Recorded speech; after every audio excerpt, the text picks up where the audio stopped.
Hi friends, ഞാനിപ്പോൾ ഉള്ളത് നെയ്യാറ്റിൻകരയ്ക്കപ്പുറമുള്ള അമരവിള എന്ന് പറയുന്ന ഒരു റെയിൽവേ സ്റ്റേഷനിലാണ്.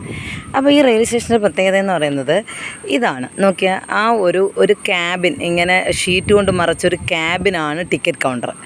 അപ്പോൾ ഈവനിങ്ങൊക്കെ ആൾക്കാർക്ക് വന്നിരിക്കാനൊക്കെ ഉള്ള ഒരു വിശ്രമ കേന്ദ്രം കൂടിയാണ് ഈ സ്റ്റേഷൻ എന്ന് പറയുന്നത്. പക്ഷേ എന്നെ അതിശയിപ്പിച്ചൊരു കാര്യം, ഈ നെയ്യാറ്റിൻകര, അതായത് തിരുവനന്തപുരത്തിന് ഇപ്പുറം നെയ്യാറ്റിൻകര വഴി കടന്നു പോകുന്ന നാഗർകോവിലേക്ക് പോകുന്ന ഈ പാത ഒറ്റ പാതയാണ്.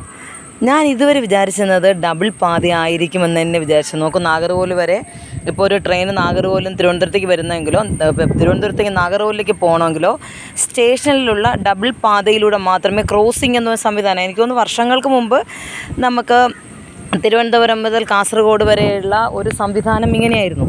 കാരണം സ്റ്റേഷനിൽ നിന്ന് മാത്രമേ ക്രോസ് ചെയ്യാൻ കഴിയുള്ളൂ. അങ്ങനെ ഒരു സംവിധാനമായിരുന്നു ഉണ്ടായിരുന്നത്. പക്ഷേ അത് വർഷങ്ങൾക്കിപ്പുറം അതൊക്കെ പരിഹരിച്ചു. ഇപ്പം ട്രെയിനുകളൊന്നും അധികം ലേറ്റ് ആകുന്നില്ല. ഇപ്പം നോക്കൂ, ഞാൻ തിരുവനന്തപുരത്തേക്ക് പോകാനുള്ള ഒരു ലോക്കൽ ട്രെയിനിന് വേണ്ടി കാത്തിരിക്കുകയാണ്. അപ്പോൾ ഇവിടെ നാഗർകോവിലേക്ക് പോയ ഒരു ട്രെയിനും എറണിയൽ എന്ന് പറഞ്ഞ സ്റ്റേഷനിൽ പിടിച്ചിട്ടിരിക്കുക ഇങ്ങോട്ട് വരേണ്ട വണ്ടി മെമു. എന്നുവെച്ചാൽ ഈ ട്രെയിൻ ആ സ്റ്റേഷനിൽ ഡബിൾ പാതയിലൂടെ കടന്നു പോയാൽ മാത്രമേ അവിടെ നിന്ന് ആ വണ്ടി തിരിച്ചു വരുള്ളൂ. അപ്പോൾ ഇവിടെ നോക്കിയാൽ ഡബിൾ പാതയുടെ മണ്ണിടിക്കൽ മാത്രമാണ് നടന്നിരിക്കുന്നത്. അതിങ്ങനെ പകുതി ആയിട്ടേ ഉള്ളൂ. പിന്നെ അവിടെ പുല്ലെല്ലാം പൊടിച്ചു. ഇനി എന്നിത് ഈ പാതയ്ക്ക് സമാന്തരമായിട്ട് ഒരു പാത നിർമ്മിക്കുന്നൊന്നും അറിയില്ല. പക്ഷേ വേഗം തന്നെ വരട്ടെ. വലിയ വലിയ പ്രശ്നങ്ങളൊക്കെ പരിഹരിച്ച് ഇന്ത്യൻ റെയിൽവേ മുന്നേറട്ടെ എന്ന് നമുക്ക് ആശംസിക്കാം. Hi, bye bye, good evening, see U.